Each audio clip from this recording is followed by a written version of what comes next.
이종력이라는 분의 그 의자라는 글에서 몇 군데 발췌해서 쉽게 풀어보았습니다. 병원을 나서면서 어머니께서 말씀하십니다. 허리가 아프니까 세상이 다 의자로 보이네. 꽃도 열매도 다 의자에 앉아 있는 것이요. 주말에 아버지 산소 다녀와라. 그래도 큰애 네가 아버지한테 좋은 의자 아니었냐. 싸우지 말고 살아라. 행복이 뭐 별거냐. 그늘 좋고 경치 좋은데 의자 몇 개 내놓는 것이지. 여기서 의자는 의지할 대상입니다. 허리가 아픈 어르신들에게 의자는 친근한 의지 대상이죠. 우리나라의 부모님들에게는 장남이 가장 든든한 의자입니다. 넉넉하지 않아도 서로 의지하며 살 수 있으면 소소한 행복을 맛볼 수 있습니다.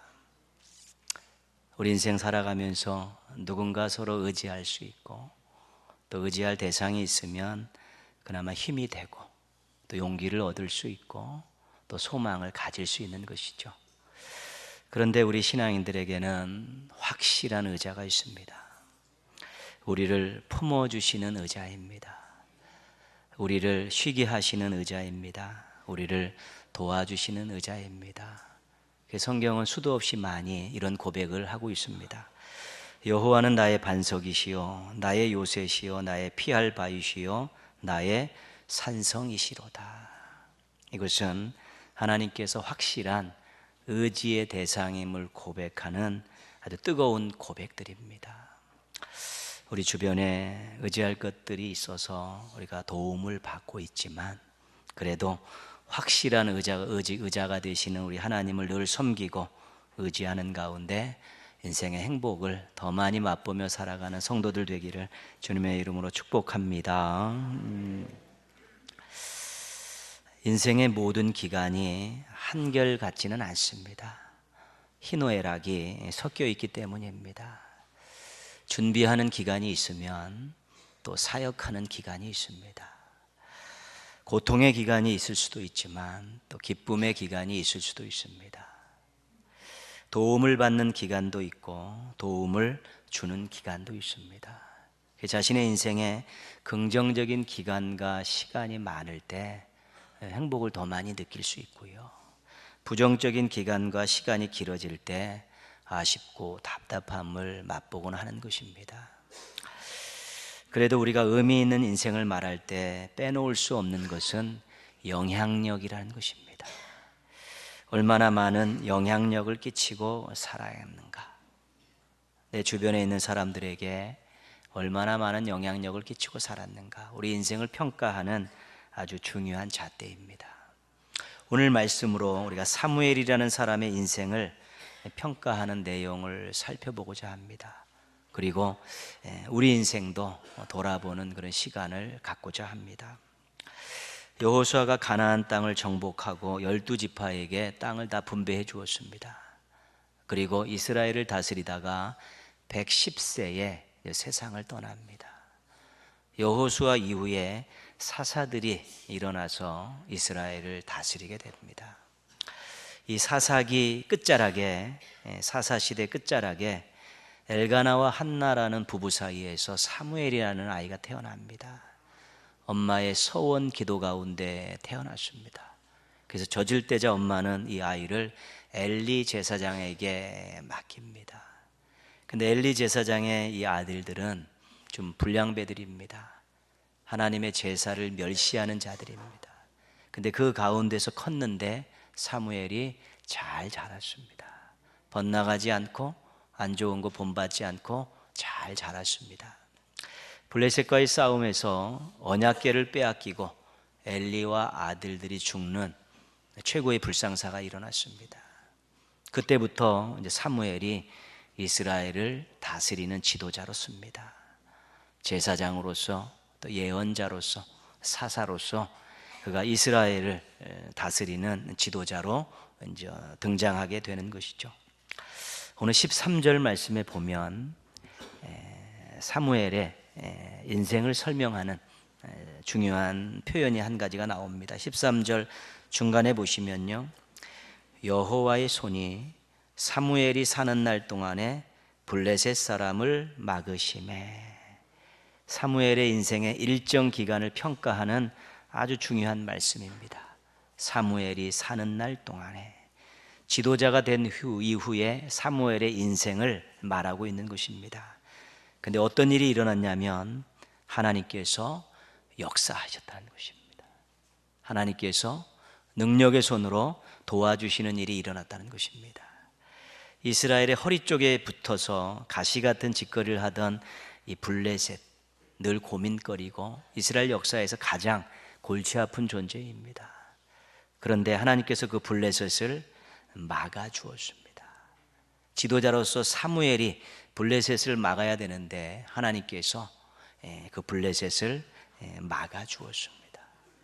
그래서 이스라엘의 평화와 안전이 보장되어 있고 그동안에 잃어버렸던 것들을 다시 찾는 회복을 누리게 된 것입니다.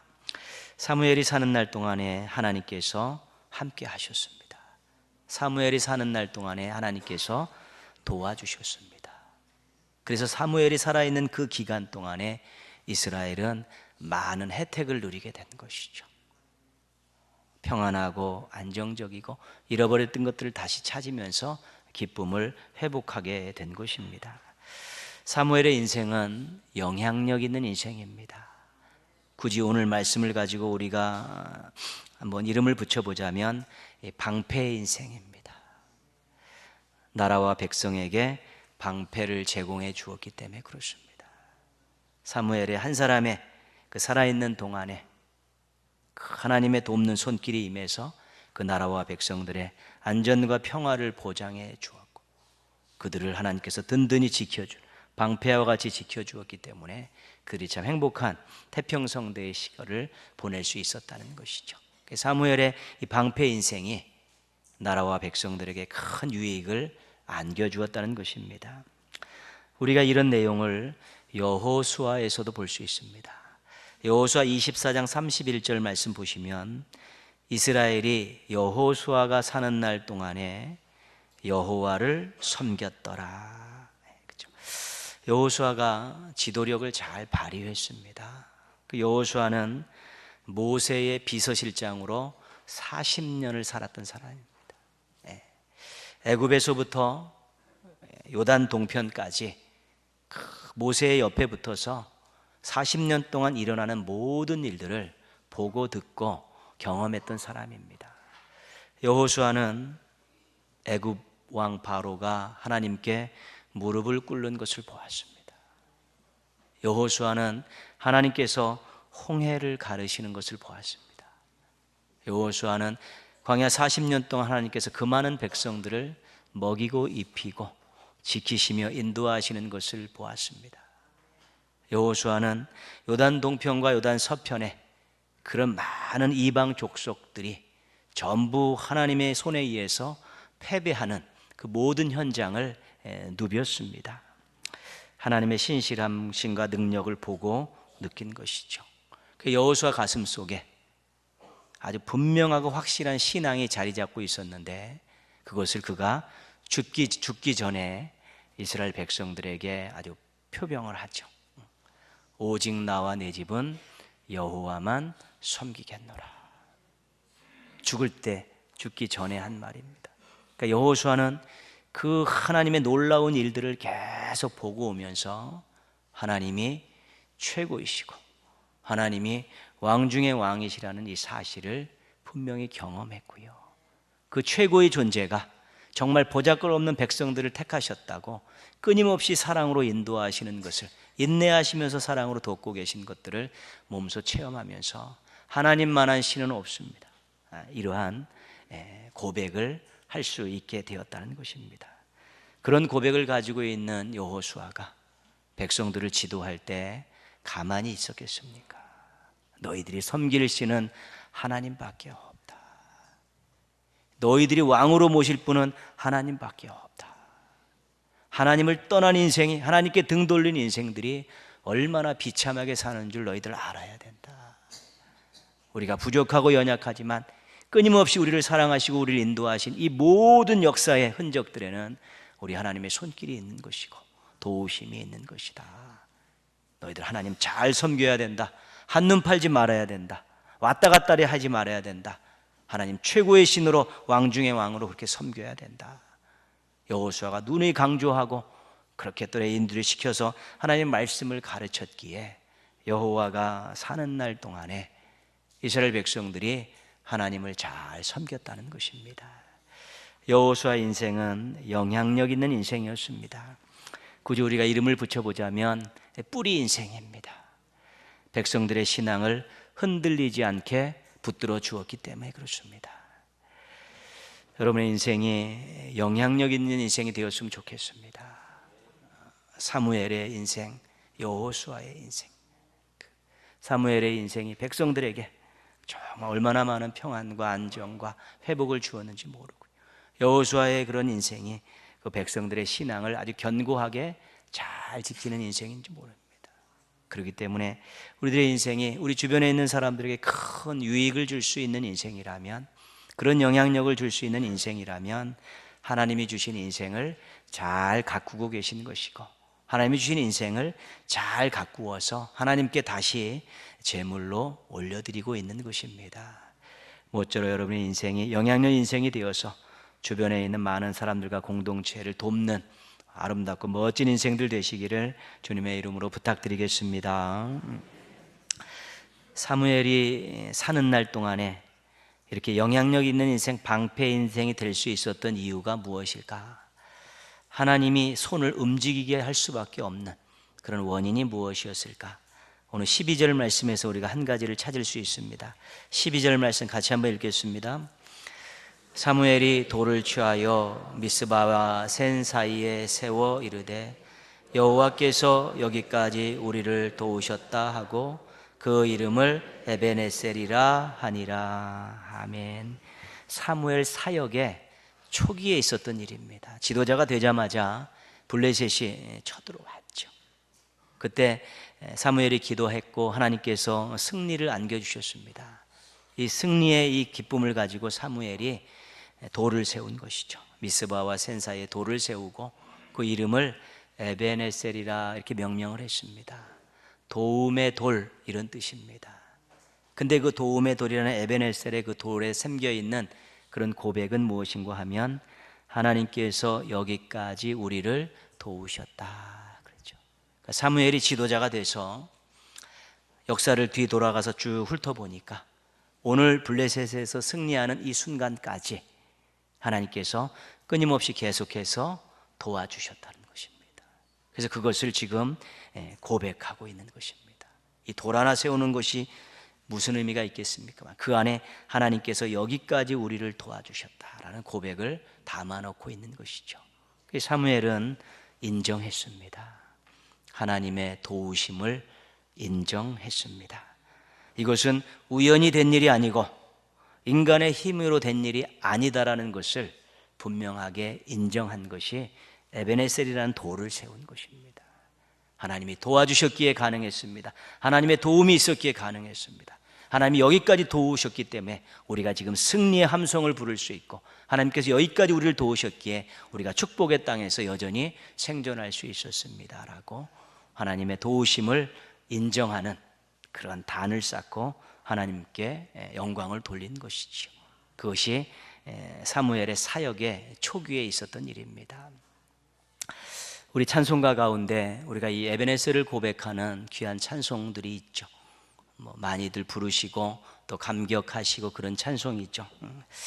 지금까지 지내온 것 주의 크신 은혜라, 한이 없는 주의 사랑 어찌 이루 말하랴.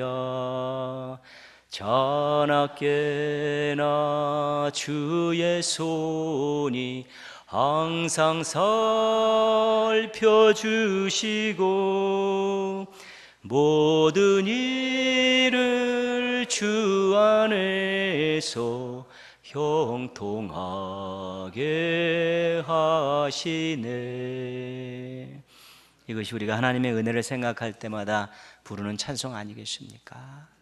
하나님이 도와주셨습니다. 자나깨나 항상 함께 해주셨고요, 모든 일을 주님 안에서 해결해 주셨습니다. 찬양 속에 담겨있는 아름다운 고백이죠. 하나님의 도우심을 인정하는 것은 하나님의 사랑과 능력을 인정하는 것입니다. 하나님의 사랑과 능력을 인정하는 것은 하나님께 감사와 찬송을 올리고 있다는 것입니다. 하나님께 감사와 찬송을 드리는 것은 하나님이 최고라는 고백이고요, 하나님이 왕이라고 고백하는 것입니다. 하나님 최고이십니다, 하나님 왕이십니다라고 고백하는 사람들을 볼 때 하나님께서 가만히 계실 수가 없는 것입니다. 하나님 앞에 최고의 영광을 올려드리고 하나님을 가장 존귀케 여기는 자가 어떤 어려움이 당하고 또 어떤 부르짖는 기도가 있을 때 하나님께서 가만히 계실 수가 없는 것입니다. 하나님의 영광을 위해서 살고 하나님께 모든 것을 걸고 살고 하나님을 최고로 인정하는 그 사람에게 하나님은 가만히 계실 수가 없는 것입니다. 도와서 어려움을 면케하시고 맡겨진 사명 잘 감당할 수 있도록 도와주셔서 절대로 부끄러움 당하지 않도록 인정받고 살 수 있도록 하나님께서 그렇게 역사하시는 것이죠. 그러니까 사무엘의 초기 때 이 에베네셀의 돌 하나 쌓아놓고 모든 것이 하나님의 은혜입니다라고, 하나님이 여기까지 우리를 도우셨습니다라는 그런 고백을 했을 때 하나님께서는 정말 그가 방패 인생을 살 수 있도록, 그가 맡은 나라와 백성들이 안전하고 평안을 누리며 회복을 누리며 살 수 있도록 하나님의 손이 방패가 되어주셔서 막아주시고 하나님의 손이 다시 회복시켜 주시고 또 평안하게 살아갈 수 있도록, 감사하며 살 수 있도록 도와주셨다는 것입니다. 사무엘 사역의 말년에 있었던 일을 한 가지 소개해 드리겠습니다. 백성들이 왕을 요구했습니다. 우리에게도 다른 나라처럼 왕을 세울 수 있게 해주십시오. 그때 사무엘이 반대했습니다. 너희들이 왕을 요구하는 것은 하나님을 왕으로 인정하지 않겠다는 것이다. 안 된다. 근데 백성들이 끊임없이 계속 요구하니까 하나님께서 그 들어줘라. 대신 왕의 제도가 가지고 있는 병폐에 대해서 알려줘라. 그래서 사무엘이 그 왕의 제도의 병폐를 알려줬죠. 너희들 아들들 데려다가 다 병사시키고 전쟁에 앞세울 것이다. 너희들 딸들 데려다가 다 시녀로 삼을 것이고 너희들에게 세금 왕창 걷어가지고 다 궁중 생활을 위해서 다 쓸 것이다. 그래도 왕 세울 것이냐? 세우겠습니다. 그 왕을 세웠습니다. 그리고 이제 사무엘의 말년에 그가 마지막 말을 백성들에게 하는 가운데 이 일을 지적하는 것이죠. 너희가 그때 왕을 세운 것은 명백하게 죄다. 하나님께 등을 돌린 것이고 하나님을 왕으로 인정하지 않은 그 죄다.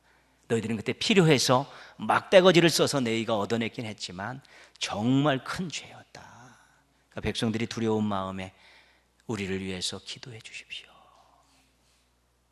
그때 사무엘이 그럼 이제부터 하나님께 등 돌리지 말고 하나님을 향해서 하나님께 가까이 나와서 하나님을 잘 섬겨라.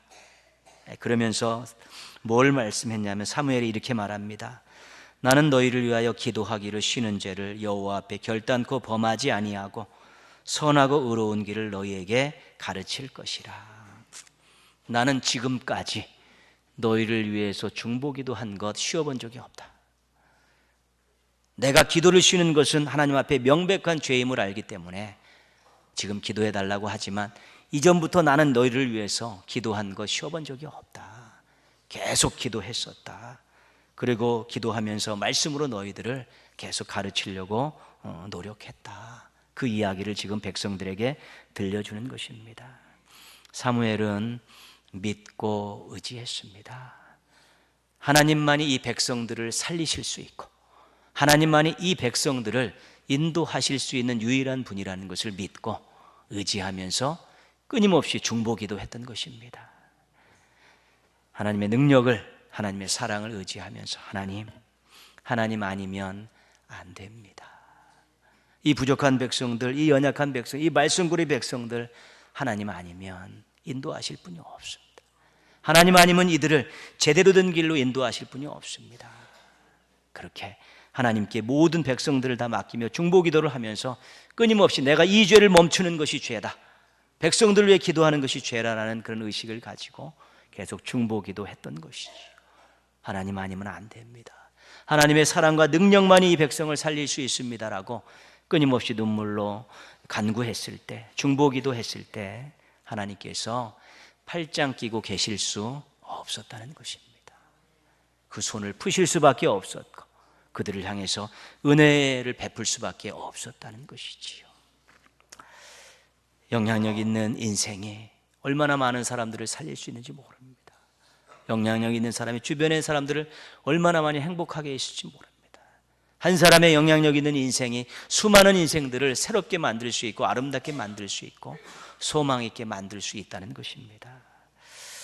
영향력 있는 인생이 되려면 먼저 하나님과의 관계가 분명해야 합니다.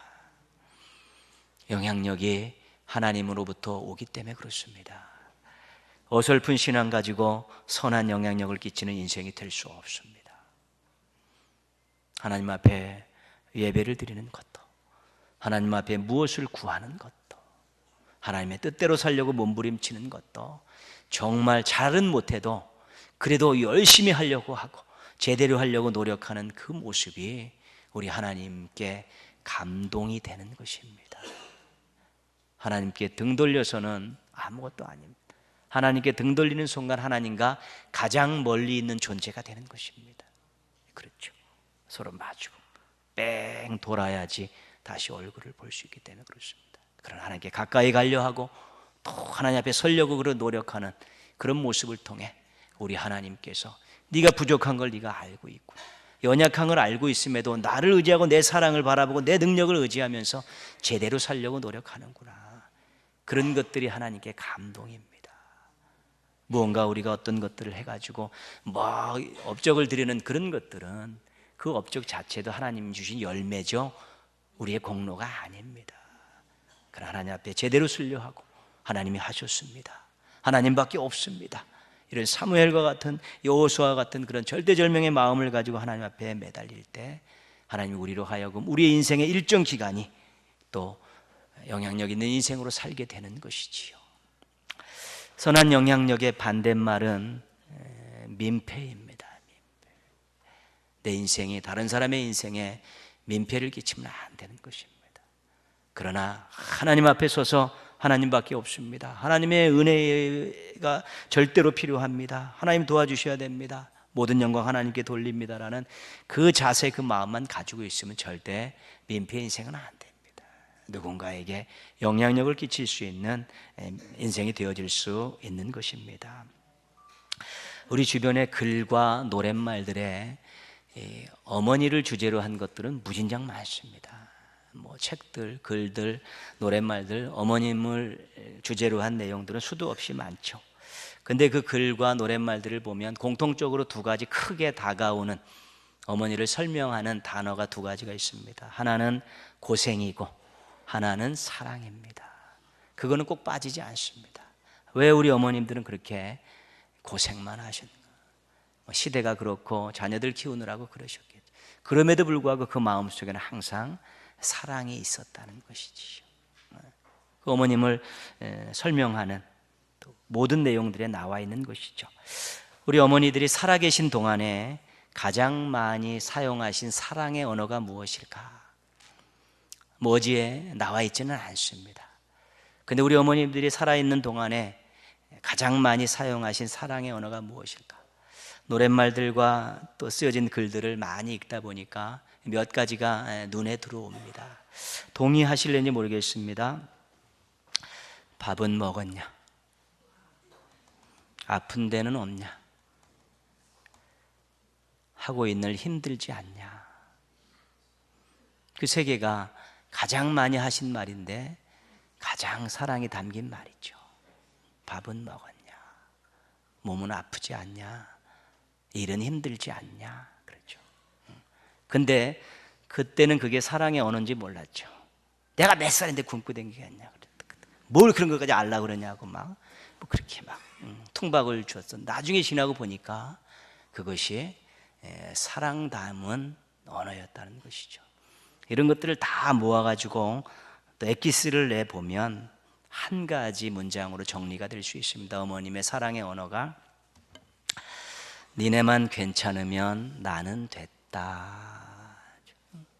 니네만 괜찮으면 나는 됐다. 그렇죠? 고생을 무진장 하셔도 니네만 괜찮으면 나는 됐다. 식사를 걸러셔도 자녀들의 입에 무엇이 들어가면 니네만 뭐 먹으면 나는 됐다. 이것이 어머님의 사랑의 언어라는 것이죠.